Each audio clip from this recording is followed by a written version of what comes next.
Hi, Josh Barker with Remax Town & Country Real Estate. Thank you for checking out our market update for the month of June 2019. Like I like to do each month, let's go ahead and bring in the sales report for the Shasta County Multiple Listing Service.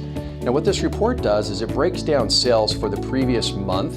It breaks them down by both price range, and then it compares them 1 year over the other. So I'll circle this for you in red. There were 293 properties that closed escrow last month in the month of May.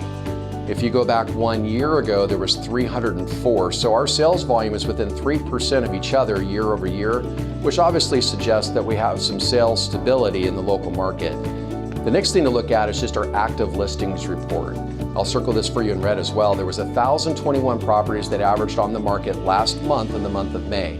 If you go back 1 year ago, there was 1,114. So our inventories are down about 8% over last year. Now we are expecting that our inventory will continue to grow going into June at a higher pace than it did last year. And that's because we still have a lot of home sellers that are coming to the market now that were delayed because of the weather that we had earlier this year. So we are expecting to see probably inventories overall to be on par year for year by the end of this month.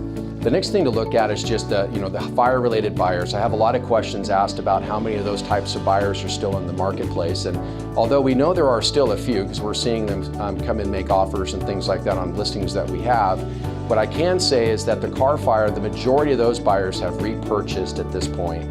And the campfire, which happened in November in Paradise, which is a market about 90 minutes away from us, many of those buyers have already repurchased at this point too. So we are expecting the fire-related buyers to represent a smaller and smaller portion of purchases going forward at this point. The last thing to talk about is just the rental market itself. The rental market here in Shasta County is pretty tight.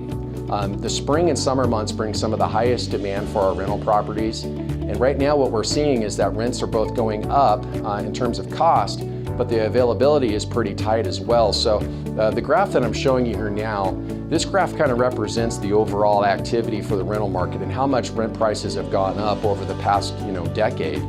The thing to keep in mind is that for buyers that have the ability to purchase, what you can do is fix yourself with a fixed set of living expense for an extended period of time when you own, where in a rental situation, your cost is going to fluctuate depending on market demand and things like that. So just something to keep in mind, and we really don't see this changing anytime soon because the lower end price point of the market, there's really not a lot of inventory available, and there's not a lot of new construction in those price points either. So we're expecting to see the rental market to continue to have some challenges in terms of demand going forward. So just something to keep in mind. But in any case, if you have any questions at all about the market here in Shasta County, just know we're always here to help. I want to thank you again for taking your time today. Make it a great day.